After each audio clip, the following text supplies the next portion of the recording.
You ask Tiger to solve. This deals with linear equations with one unknown. The final result is y equals 15/4. Let's solve it step by step. Simplify the expression. Group like terms. Convert the integer into a fraction. Combine the fractions. Combine the numerators. Group all constants on the right side of the equation. Add 15/4 to both sides. Combine the fractions. Combine the numerators.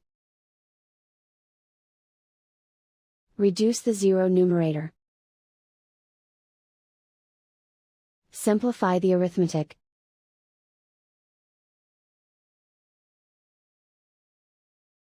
And so the final result is y equals 15/4.